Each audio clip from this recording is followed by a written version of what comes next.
The broadcast is now starting. All attendees are in listen-only mode. So hello, everyone. I wanted to say good afternoon. We're going to get started in less than 5 minutes, about 2:30, 2:31. We're going to get started. Thank you for joining us.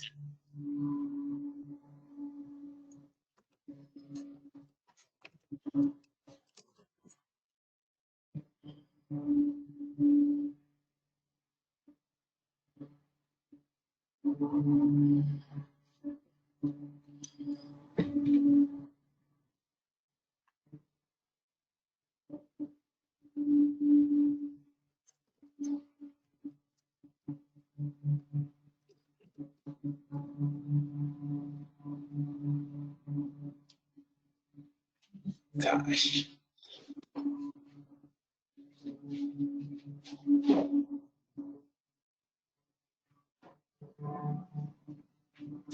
So sorry. They're cutting my grass. Goodness. Oh, it's okay. It's okay. So I'm looking to see if Avi's on the is here.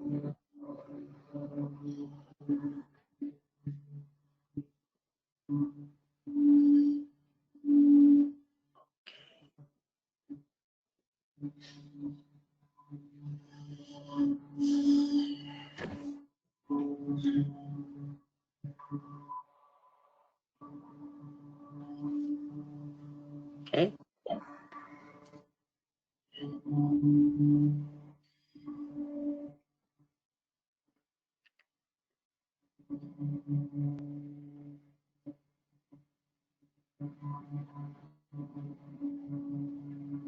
So I'm probably going to speak for a couple of minutes, and then we're going to get started about 12:30, and then yeah, get started. Yeah.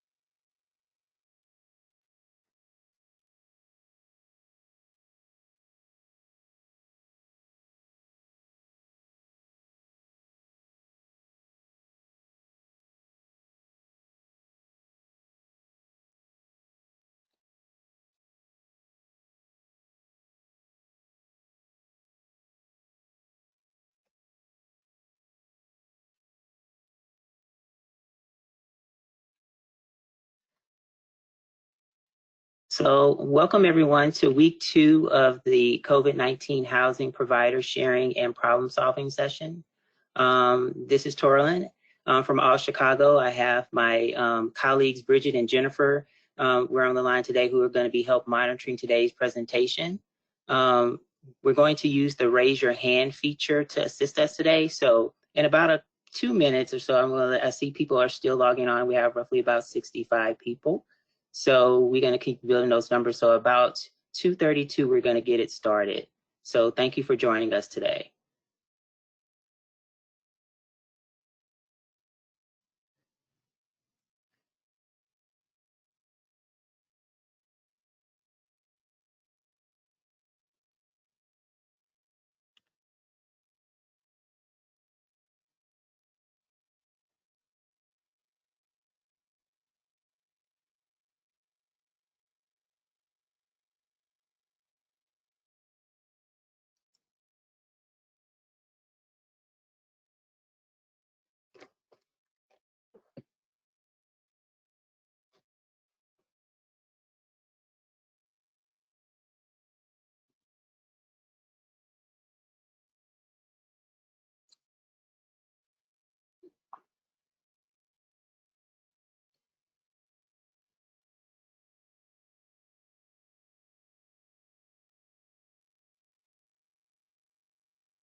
Okay, so let's get started. So let's go over a couple of webinar housekeeping. Mute until discussion points are made. There's going to be a period of time as we continue to progress throughout the presentation that you'll be able to give some of your wonderful feedback. Just a reminder, just use *9 if you're on the phone to mute and unmute yourself. We're going to ask that everyone stay in a mute, and then Jennifer or Bridget are going to unmute you when it's time to speak. Some of the audio troubleshooting is if you're having difficulty hearing, please join the webinar via phone. Click on the audio or click on the telephone and follow the instructions. And if you're on hold, please do not put us on hold. If you're on your phone, please don't put us on hold, and make sure that you put us on mute. And then questions are going to be placed inside the chat box. And then we're going to use the raise your hand feature, which means all lines are muted. And if you want to talk, click the hand to raise your hand, and then a team member will unmute you. And if you're on the phone, we will have a designated time for you to be able to share your information. So welcome. All your questions should be placed in the chat.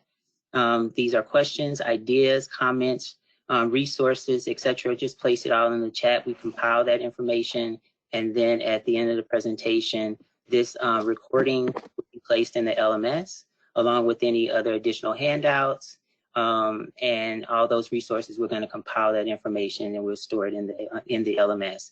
Jennifer is actually going to drop the actual link to where the course is in the LMS for you in the chat a little bit later in the presentation today. So thank you.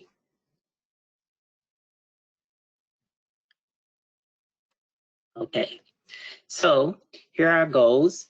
Dedicated time for housing providers, sharing questions, strategies, resources, working towards solutions and common understanding. I just want everyone to know that this is your time to share and build on these goals from week to week. And as we explore different topics for discussion, sharing, working towards solutions, and finding some common understanding.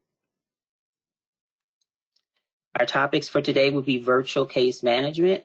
We have some presenters today that are going to join us in that discussion. Providing housing-based supports remotely, webinar highlights. We're going to take information from a previous presentation, which is org.code. They have some very resourceful information, best practices that we'll be able to share today. And of course, we're going to wrap up and then discuss the next topics at the very end. So thank you. So today's peer guest presenters are going to be Kim Davidson, she's the Clinical Services Director from Deborahs Place. Jacqueline Huckabee is the Associate Director of Housing and Health at Heartland Alliance. And then we have Avi Rudnick, which is Director of Scattered Site Housing for Chicago House.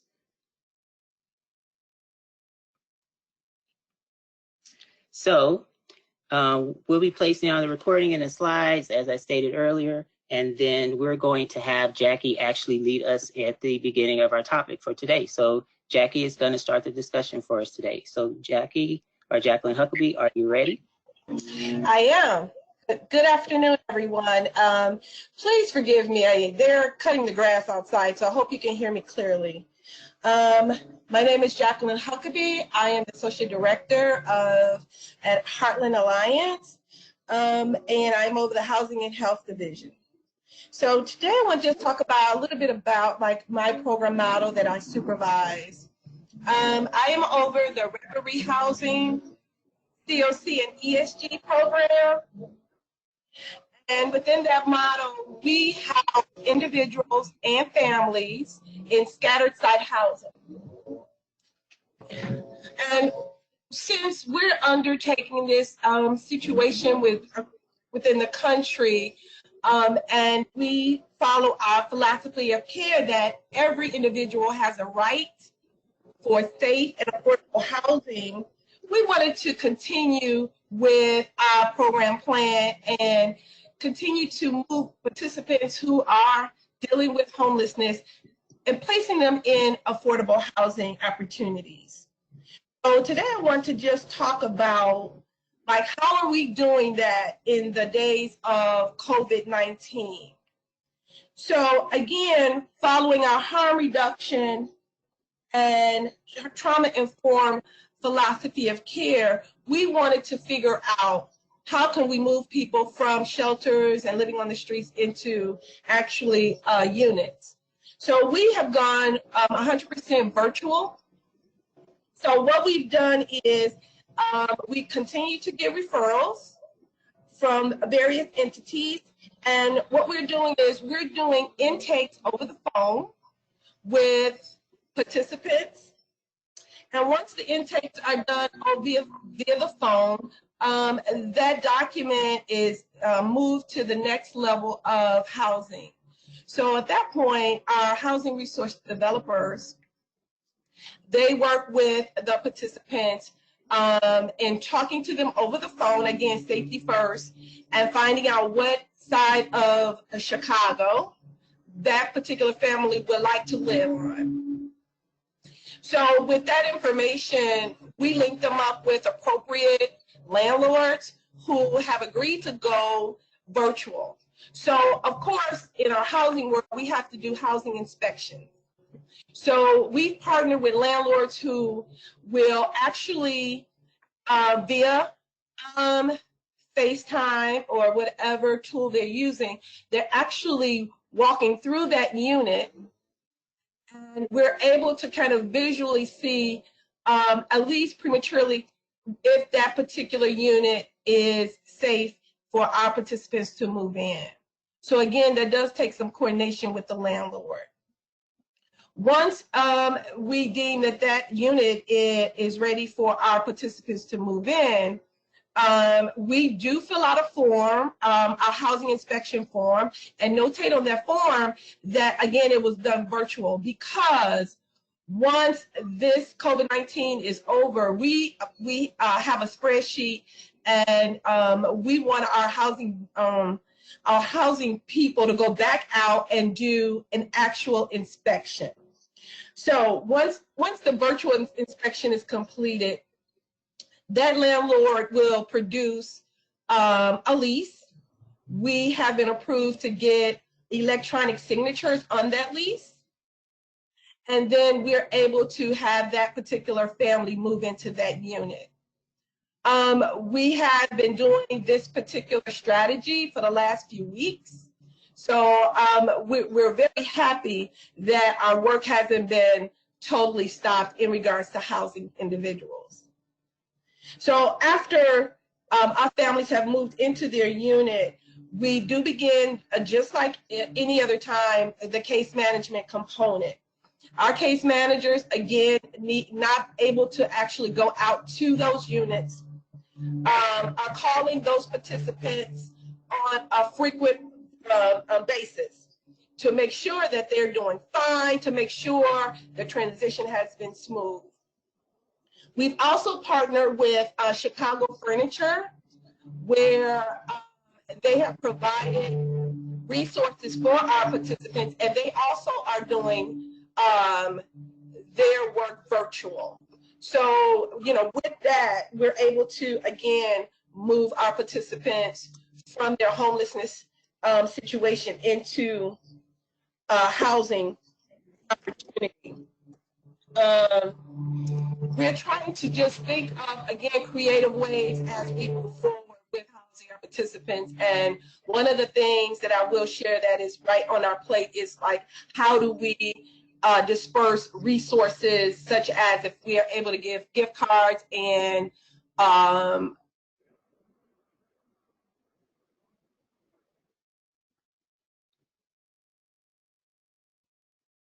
Jackie, are you there?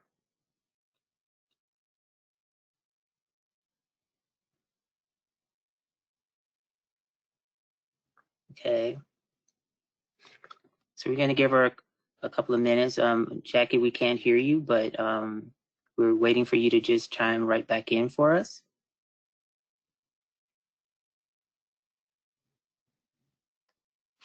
So everyone, as you look at this slide until Jackie joins us again, I wanted to share what's on the actual slide. We're going to have everyone talk about their type of program and projects, and are they doing, and what they're doing for regular case management. How are our presenters staying in line with the organization's philosophy of care? And then finally, how are they doing intakes of new clients / participants? So just kind of waiting to see if Jackie will be able to chime back in. Hopefully she'll be able to join us. But until then, Jackie, are you there? Yes, I'm here. Can you hear me? I can hear you now. Thank you. Okay, great. I'm sorry about that. I'm not sure where I left off. However, I did go through the process of housing our participants, working with the landlords, getting electronic signatures done. And then I just wrapped it up with sharing some of our challenges. And one of our challenges is if we have resources for that particular cost center or that particular program, just trying to disperse those resources. So that's the challenge that we're going through right now. Okay. Awesome. So does anyone have any questions? I just wanted to see in the chat if anyone had any questions about any of the wonderful things that Jackie shared with us. And I'm just going to see if Jennifer or Bridget see anyone with a raised hand. Just for a moment. Okay. All right. So I think we're good to go. So Jackie, thank you so much. I really appreciate it. Thank you. We're going to pass it off to Kim. All right. Hi, everyone. So I just want to start out by saying I am in no means an expert in this, that I kind of came to this conversation by just asking a lot of questions, and I still have like a million. But I'll just tell you some of the things that we're doing. And I also think that I really started in a place of just trying to think about crisis response. But as this has gone on, now I'm starting to think ahead as like, what would this look like a month from now, 2 months from now? So I'll share some of both of those things that I'm thinking about. One of the challenges that I've had as the clinical director at Deborahs Place is that we have very different program models that we're working with. So we have a large size project-based program. We have scattered site units all over the city. We run an interim program as well as a safe haven program. And the interim program and safe haven program are both congregate living settings. And so I've just every day trying to think really creatively and trying to find that perfect balance of having supports available to folks while minimizing staff and participant risk. And it's really difficult. I feel like for community-based, our scattered site programs, that was easy. People had laptops ready, we had phones, and we were already communicating with folks remotely. It's been very difficult in our project-based programs. Right now I have staff never in the building at the same time. I'm rotating my case managers. They're there for 4 hours once every 3 days. So that's the schedule I have now, and I'm constantly considering whether that's the right amount or not. Because what we've learned is that the more staff are around, the more participants come out of their units too. And so we're trying to minimize their risk as well. So we also have a very relational service model where, it's a lot of hugging and community, and those things really have to live in the house. We're just doing a lot of work around trying to communicate that to our participants. So one benefit that we've seen is that most of the government phones right now have unlimited minutes, have increased the data significantly. So when our project-based residents would say, just call me on my house phone, which is really difficult because of our intercom system. Now we're able to call them on their cell and not worry about their minutes. And also a lot of phone companies aren't cutting people off right now, which is an additional benefit. And we've also been looking at connecting some of our residents with the Internet Essentials, which is like 2 months of free internet and then $10 a month for folks that are interested in that right now. I feel like we've had an immediate response, which was we had to think really quickly about how to allow our case managers to have a way to contact our residents off-site. We're using Google Voice right now as a temporary solution and looking at ways to make it more secure.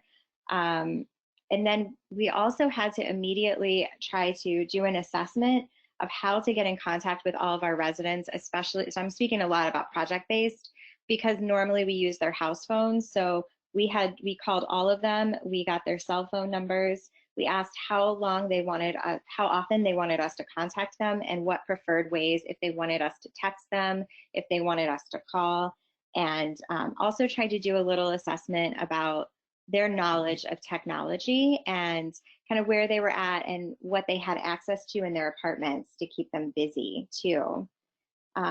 Then our next thing that we're really focusing then is, we did realize we have a handful of residents without phones. So that's priority one, is making sure every single person has a phone. We're mailing things when we can. And we're also learning that a lot of our residents can teach us about technology. We had one resident who was like, oh, if you take a picture of my lease and send it to me, I can sign it with a photo app, and just taught us some stuff too. So also just not assuming what our residents know. We're really working to meet immediate needs. So for food, we're using delivery services. We've been using Instacart, Amazon Fresh, which allows you to do tax-exempt delivery, top box foods to deliver to folks. We're focusing on things to do. So we've actually done drop-offs to people's houses with books, activity books. We've bought people cheap radios if they don't have TVs, just so they have something. And we're doing medication, a lot of like medication delivery and pickup. I'm having my staff do all of that through drive-through, so they're never, I'm trying to reduce their contact to stores as well. And now I just feel like we're really trying to plan for the future. I'm trying to think, like, what would goal planning look like? What kind of planning do we do with folks in the environment? So those are kind of the next steps for what we're looking at. So I think that's it. Okay, that's awesome. Thank you so much. Is there any questions that you have for Kim? So if you raise your hands, I'm sure Jennifer and Bridget are taking a look at it for us. Okay. So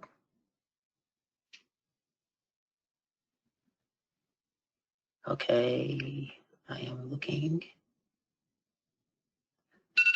So they're talking a little bit about social distancing. How are, within your projects, one person had a question about social distancing. How are people within the projects, how are they dealing with it, and how are they being able to connect to social distancing? So that was one thing. I can talk about that. So sure. My staff are on site. They are, like I said, for 4 hours, it's rotating right now, so once every 3 days. They walk in, we have a clipboard that's out in the hall, and participants put their name, the things that they need, and their apartment number. Whatever case manager is going in that day, they grab the clipboard, and then they call each of the folks and try to figure out what it is that they need. We are not doing in-office meetings right now. So if folks need help doing an application for unemployment benefits, we will call them over the phone and do it over the computer with them in their apartments, but they're not meeting in offices right now. We're doing door drop-offs of things that folks need, like supplies, and we leave it outside the door and then knock and let them know, but tell them not to come to the door, like to wait. So there isn't, even though they're in the office, the face-to-face contact is pretty minimal.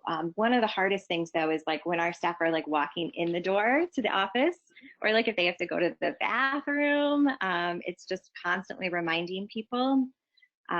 So when we do wellness checks, we're knocking on the door, but we are telling people not to open the door. So those are some strategies that we've implemented for social distancing. We've done, we are intaking new folks. We are moving people in. We're doing the HMIS assessment over the phone. We've limited some of the assessments we do. And then when we meet with folks the first time, it's like across the room. So we're meeting in meeting rooms now. We're not meeting in offices, just because then we don't really have the capacity to deep clean all of the offices too. So thinking about that. Okay. So thank you. I have another question coming from, it's about the Chicago Furniture Bank. The question is it true that the Chicago Furniture Bank is taking requests virtually? I can answer this one. I know I haven't gone yet, but sure. This is Avi. So yeah, so our understanding is that they are they're doing like virtual appointments through the furniture bank. They are not doing any deliveries like into people's units. They're only doing curbside drop-offs. So they're still doing deliveries, they're still doing virtual appointments, but they won't actually bring the furniture into anyone's apartments. So I think the way that's working is that somehow clients are able to pick what they want virtually versus actually going to the Chicago Furniture Bank to pick out their items. Okay. All right. Thank you, Avi. Thank you. I appreciate that. Kim, there's a question that someone posed. Do you foresee any issues with dropping off or picking up meds for someone else? We honestly, we have done that before. That's our health services staff do that. We typically pay the copays and we just do it for residents that have no other way. So we try to set up delivery as possible, but I think we just weigh the pros and cons ethically of what it means for our residents to be at high risk and have to go to a pharmacy right now. And so, I mean, we do it and we've been doing it and we give it to them still sealed in the bag, but yeah. Okay. Yeah, I can speak to that as well. Like, Sure. we actually have a 340B pharmacy services at Chicago House, and so we actually had to address this before this crisis even happened.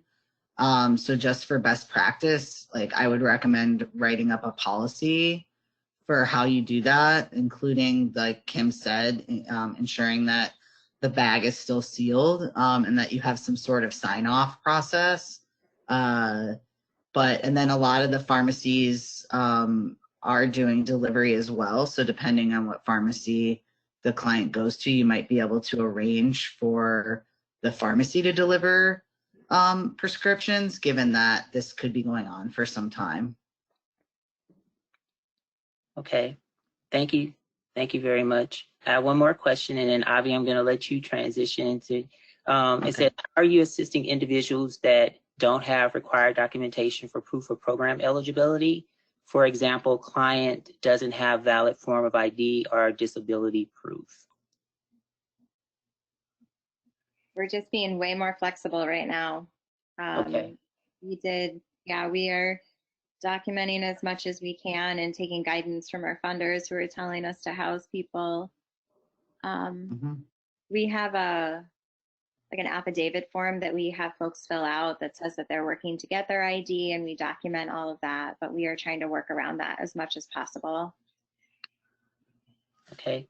Yeah, I think it actually really depends on the program, because HUD, I know All Chicago did a webinar on all the HUD waivers, and Yes. and there's also a HOPWA webinar happening on Monday about the waivers as well. So a lot of the documentation waivers are covered. A lot of documentation issues are covered in the waivers.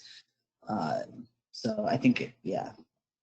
Yeah, and for our agency too, I want to just piggyback on what was already said, is that we're being very, very flexible in regards to a self-declaration form that we're just getting a verbal over the phone. And then once again, this subsides, then we can kind of look at getting back the hard copies of all the documentation. But we too are being very flexible in this kind of crisis. Okay. Thank you all very, very much. Avi, we're going to transition into you. Hi, everyone. My name is Avi Rudnick. I use he, him pronouns, and I am Scattered Site Housing at Chicago House. Just to kind of follow up on what both Jackie and Kim said, I think that right now it's even more critical for us to ensure that we're staying in line with our philosophies of care, because it would be very easy. It's, in this situation, I think it's easier to sometimes let go of those things and operate from a place of urgency. But I think it's still very important that we're adhering to those philosophies of care. So I'm just going to go through a few things that we're doing in the Scattered Site Department at Chicago House in terms of home visits and some of the other policies and procedures that we have in place at the moment. As both Kim and Jackie said, everything is evolving so much that we're revisiting these things almost every day, and we're learning new things every single day. I feel like 20 new things every single day. So first of all, in terms of home visits, we're not doing home visits for the most part right now in an absolute emergent situation. And then we're practicing social distancing. So we're not necessarily going into people's homes. If there is an emergent situation, everything we can to avoid contact and trying to engage over the phone. As a lot of folks know, though, some of our clients don't have phones. So we're trying to get phones to the people that don't have phones. A lot of the cell phone companies have really loosened up their requirements regarding minutes. Same with the government phones. I know that they've extended minutes on the government phones as well. So that's definitely something to look into if your clients don't have government phones. We are trying to ensure that we are having client check-ins with our clients over the phone or in some virtual fashion, at least weekly, and kind of creating a prioritization of need among the clients who we think might have more challenges at this time. And those are typically the clients that have more challenges when there's not a crisis going on. And just really ensuring that we're staying connected to folks. We're also doing a lot of the same things that that I heard Kim say around trying to get folks like activities and things to do, because it's a lot of folks don't have the same level of technology as we might have, and trying to help people get through this time of isolation. Outside of just the some of the client issues, I also wanted to touch on how we're addressing supervision with staff.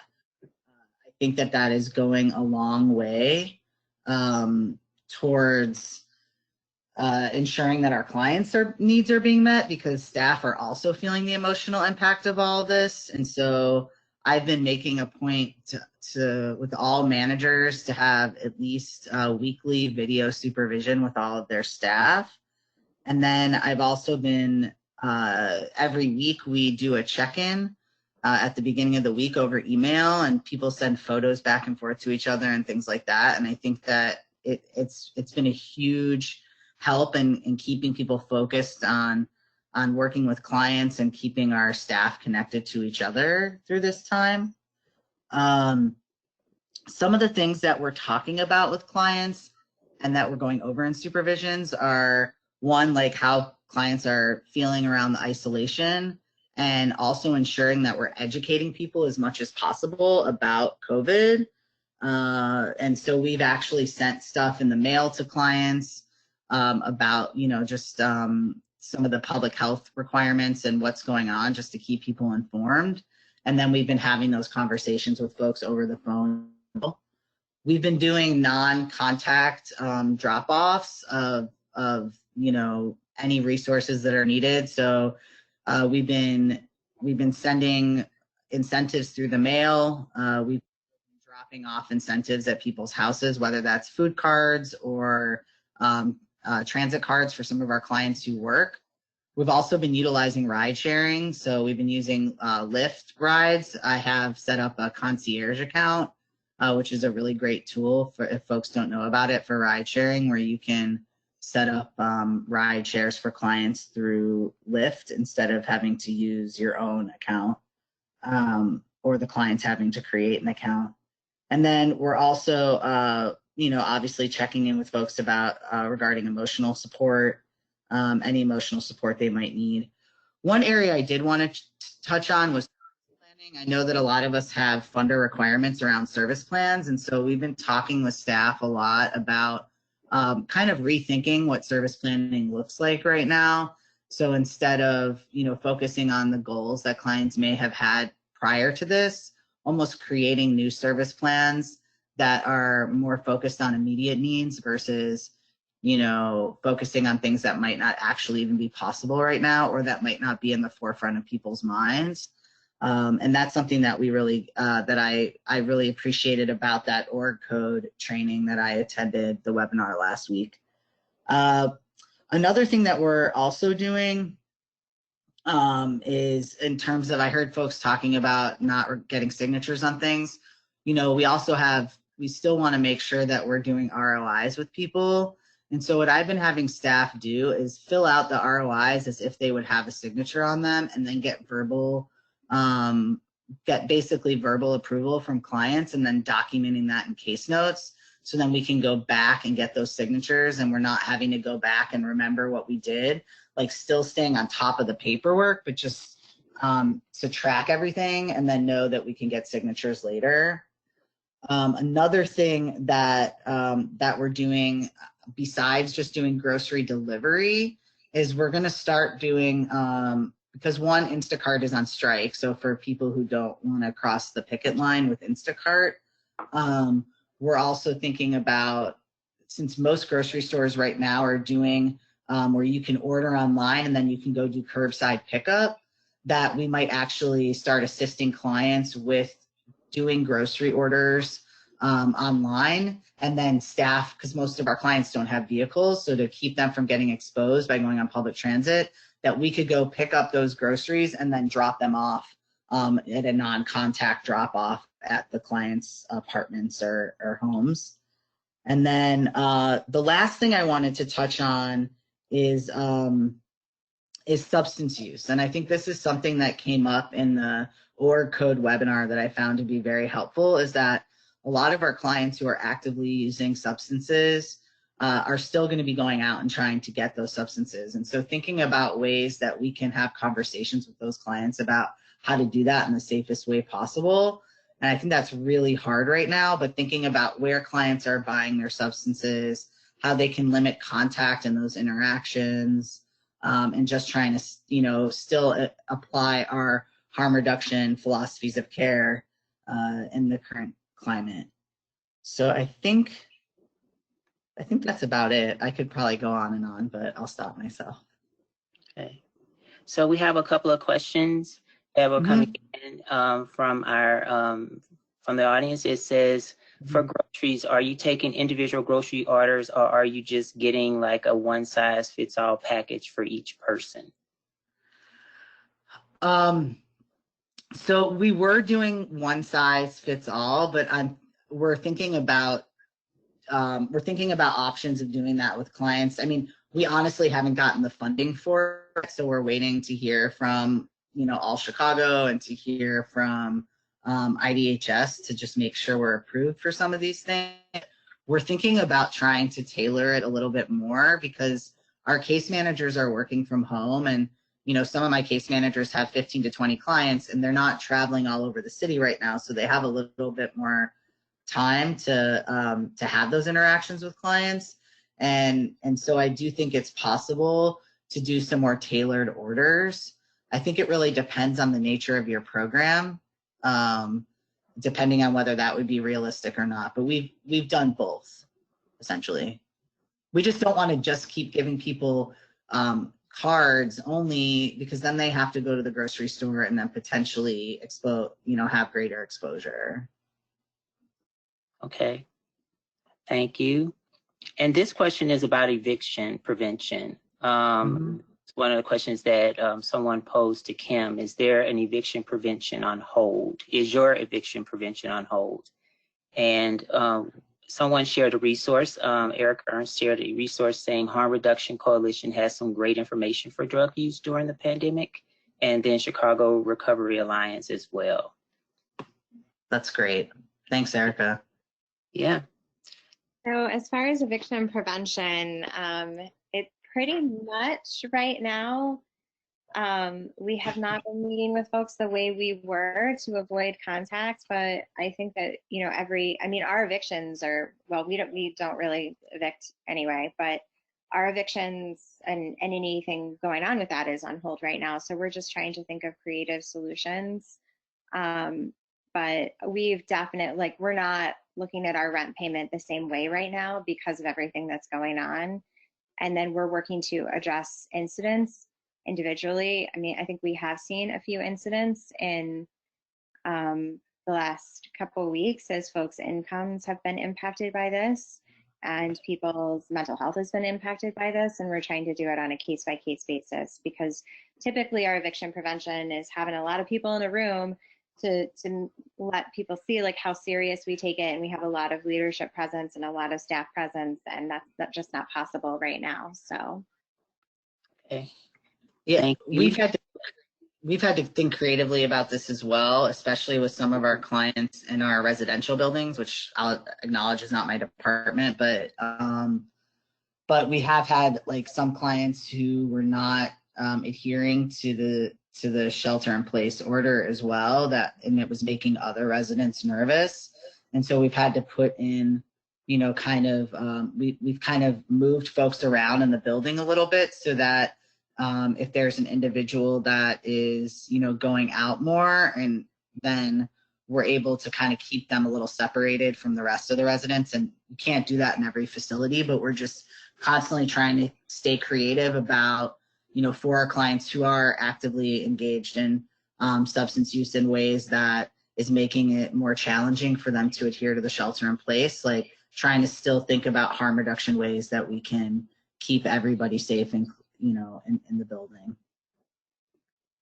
Okay. Jackie, there's a question that I have for you. It says, what's the website that you use to schedule intake, and how long is the process? We do our intakes over the phone.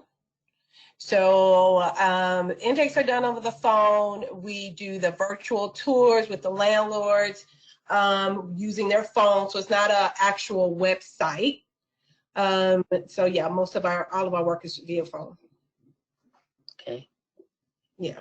I do want to also kind of jump back in about Chicago Furniture.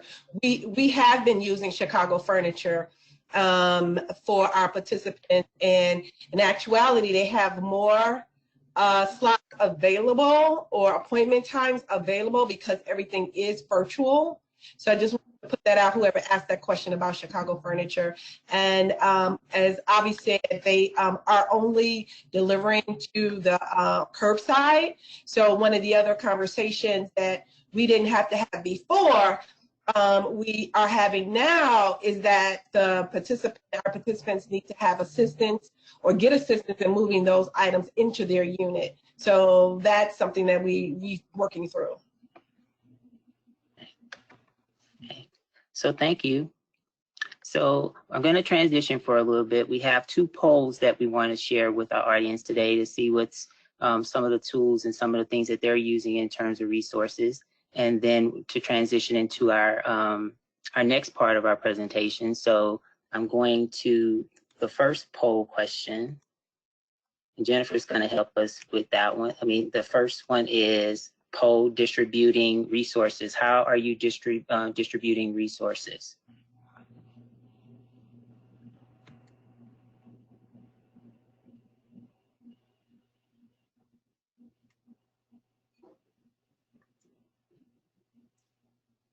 Okay.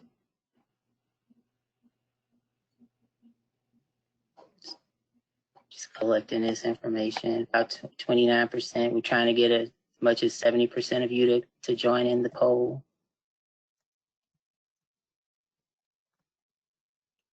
And some of the things I heard earlier, like drop off with no contact, sending e-gift cards, and then if there's some other things that you're doing, would be great if you place that information inside the chat.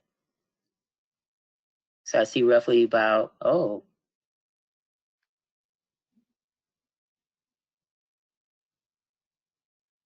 right.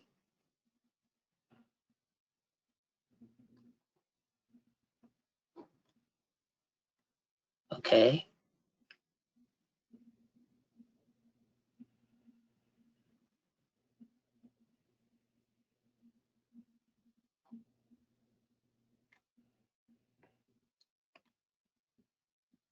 So our poll results, I don't know if you could see it, but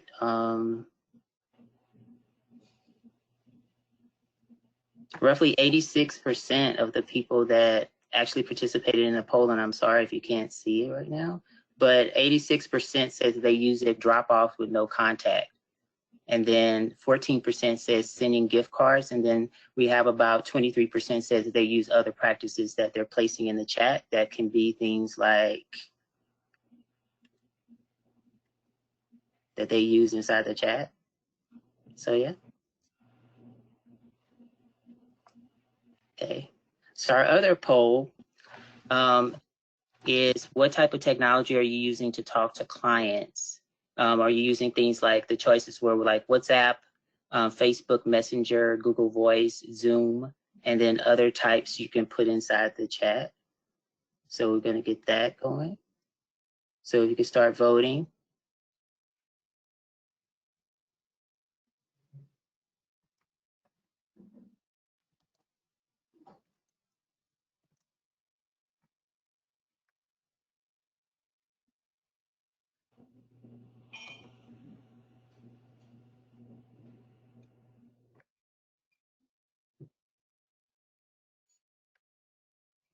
So roughly about 48% of the people that's voting, 51%.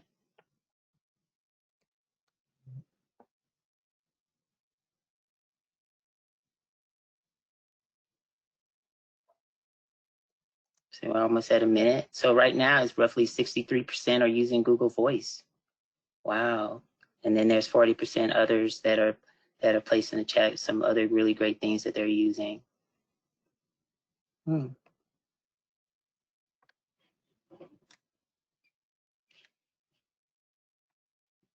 Okay. So it says what, 60%? Trying to 60% say they use Google Voice, 25% say they use Zoom, and then 8% uses Messenger. Nobody's using WhatsApp right now. Okay. Thanks, everyone.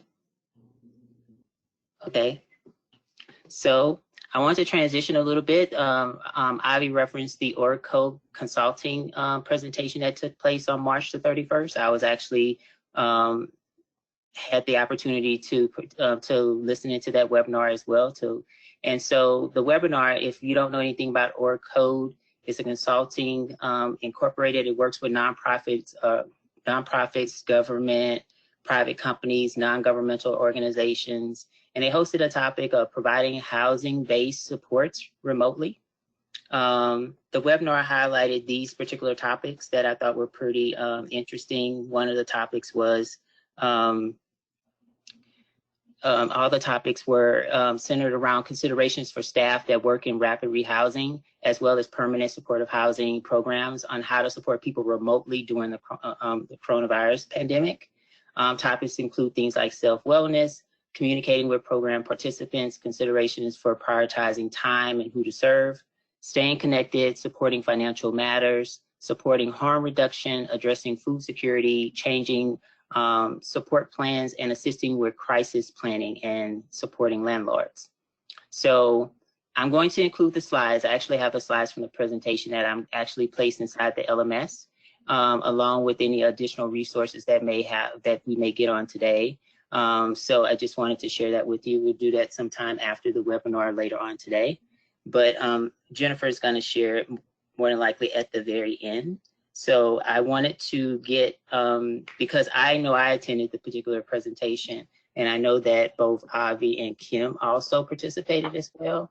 So we basically, at this point, we're going to share our experiences from the webinar on these particular topics.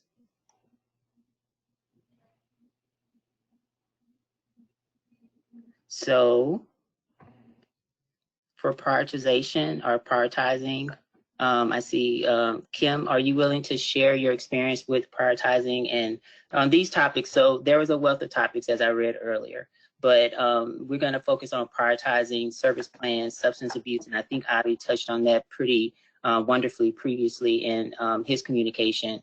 But these other areas we wanted to kind of share with the group as well. So Kim, would you like to share a little bit about prioritizing who to engage first from the org presentation or co-presentation? Yeah, sure. So they talked about prioritizing engagement to think about those who are at high risk. And so one of the ways is definitely thinking about people who are at greatest risk for getting the virus. So that would be folks who are in a higher risk category because of their age or possibly any other health conditions. And then they talked about the next category of risk are going to be folks that we think of that are probably going to have the biggest challenges with self-isolating. So these are folks that might be housed and have a lot of activity in and out of their apartment, are folks that maybe might be the most food insecure, the folks who also have ongoing guest management issues already. So really thinking about your caseload, who are those folks, and reaching out to them more than ever, virtually, of course. And then looking at our folks who are just the highest acuity overall, and maybe that's for a mental health condition, and obviously things like this current crisis can exacerbate that and make that much worse. And then also the other category of prioritization being those in danger of a potential exit. Recognizing that right now evictions are suspended and we may have folks who make a choice to use that money for something else and not put that money towards their rent, and that at some point that will be lifted, and so we might be facing a lot of people who are very behind in their rent, and so having those conversations now. So that was kind of what they talked about with prioritization. Okay. So service plans, I know Avi, you touched a little bit on service plans earlier. Kim, did you have something that you wanted to share about service plans from the ORC code? Or Avi, was there something that you felt that you wanted to add additionally? Because I know you mentioned some key things earlier. I mean, one thing for me is that when I first started planning everything, I was like, we're in crisis mode right now. We need basic needs, immediate needs. And so I was like, goal plans are kind of on hold for now. And I feel like now I feel like this is going to go on a long time. And one thing that they talked about is creating plans just for what's going on right now. Based on like what you can have access to, what's open, what's closed, what are people's goals? Maybe it's reconnecting with someone important in their life. Maybe it's just talking to someone once a week for an hour. Like trying to create a goal plan that's relevant for now so the work doesn't have to stop, because more than ever, people need that support. So that's kind of what I took from it. Okay. Yeah, I don't have anything to add. I think that's exactly the same thing I'm thinking and what I got from that. Okay. Well. Okay, thank you. What about wellness plan protocol, Kim? So they talked about, so I had created, it's kind of like a crisis plan. So if we're working with a resident who's in a mental health crisis, it's just like a 2-page document that we do with them and ask like, what are your triggers? What are the things that let us know that you're not doing okay? What do you need during those times? Who would you call? We also give them hotline numbers. We talk about things they're grateful for. And it's typically an evidence-based tool to use when someone's suicidal. And my plan is to have all of our case managers doing that with folks within the next month, just as additional mental health support, because they talked about doing sort of crisis plans right now. And I like the word wellness a little better, so that's what I call them. And I'm happy to share the form that we use. We have an attachment too that has potential coping skills and potential things that people could do to feel better, and I can share that too. But I think it's a great way to have a therapeutic conversation with folks right now. And I second Kim on that. Like that's something that I really got out of the webinar as well, and just out of conversations with Kim. And I think this is something that that we might actually just implement going forward, even without COVID, honestly. So one of the questions that came is that, Kim, would you be willing to put this form on Slack? If I can figure out how to do that, because I am learning so much about technology, the answer is yes. Well, I can help you with that. No problem. Thank you. You're very welcome. One of the things that I felt like everyone touched on, Kim and Avi touched on a lot of the big highlights. I just wanted to share a little bit about the landlord engagement comments that he made. That to me, he talked about a lot about landlord engagement and maintaining a relationship with your landlords. But one of the statements that just kept going through my head was that we cannot do housing first without housing, and we cannot do housing without landlords. And I thought, wow, I mean, he said it. He says, and keeping in mind that there's going to be a financial challenge for both parties, that you know that referral funding is going to be different and may inherit a tenant that may have to be evicted or may feel that the program is not holding up their part of the bargain due to COVID-19. So, and just basically saying, don't forget about the landlords. So gave some best practices information that I felt like I wanted to share with everyone today about don't wait to hear from the landlord. And I'm sure all of you are doing and have these wonderful relationships with people, like with the landlords, but I just felt like it was just something I needed to share in this conversation for this week that inspired me from the OR code, is that don't wait to hear from the landlord. Reach out to landlords by, let's say, a set business day or the 5th business day of the month, and don't wait for them to contact you. You want to build on your partnership, whether it's good or bad. And he says, establish a landlord liaison meeting for 90 to maybe 100 minutes via going to a meeting, explaining how you're supporting some of their tenants at this time. So when you reach out at the 1st of the month, if you're reaching out to the tenant, even if you haven't in the past, or reaching out and ask what they need, or asking the landlord what they need.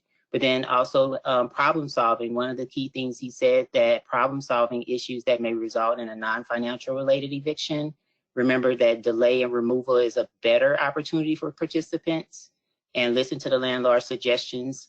Basically let the landlord lead first on how to problem solve with tenants versus making suggestions. So I thought that was very interesting. Everything about the presentation was interesting. Like I said, I'm going to place the slides so you could take a look at it. I'm almost positive he has at least one additional session that's coming up.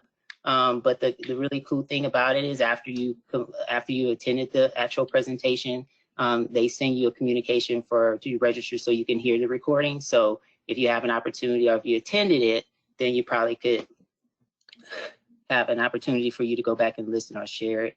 It's not something that you can share like a link or anything, but I just felt like it was really great information. And so I just definitely wanted to share that information with everyone today. All right.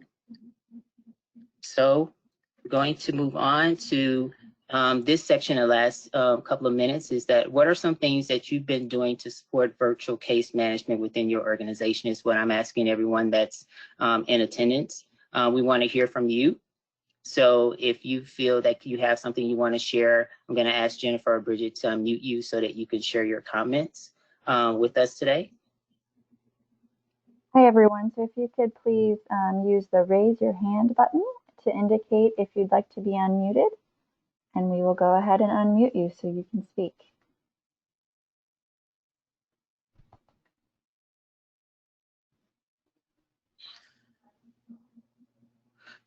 While people are raising, there was one thing that I meant to add that I didn't add that's directly related to this question. And I think one of the things that I'm doing right now to try to help support my staff in this is to create a kind of like a mini virtual case management manual, because I think that, you know, everybody has different strengths, and sometimes, and this shift could be really challenging for some of the staff. In terms of, you know, thinking about how to recreate their jobs basically overnight. And so we're trying to support our staff a lot by putting in a lot of protocols in place, while also ensuring that they're taking care of themselves at the same time. So I just wanted to throw that out there, that like creating like a document for folks could be really helpful. Oh, that's awesome.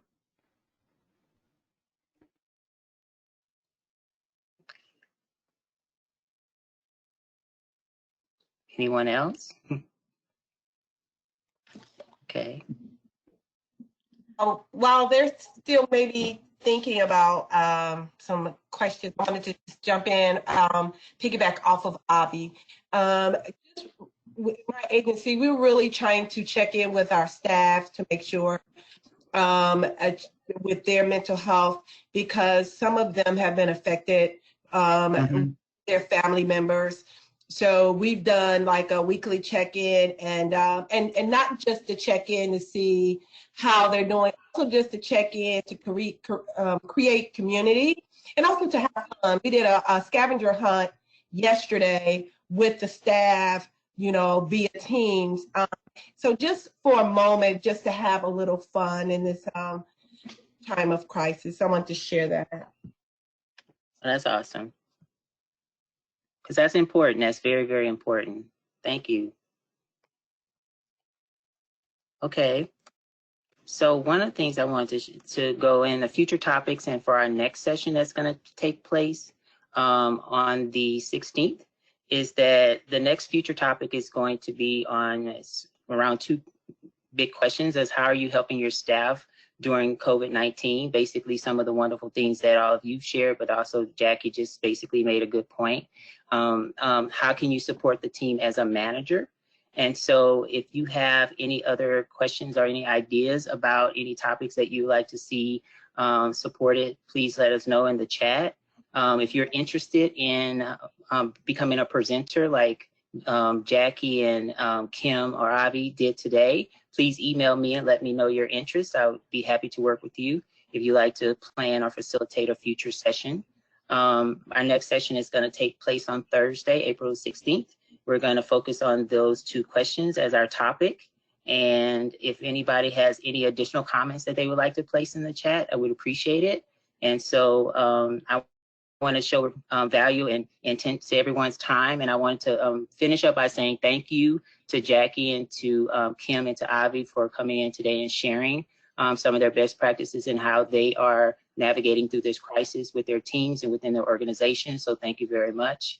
And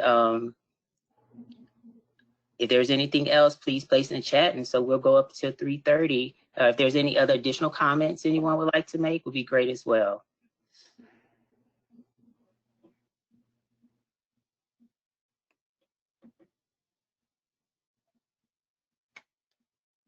Okay. All right. All right. Well, thank you, everyone, and have a good rest of your day. Thank you.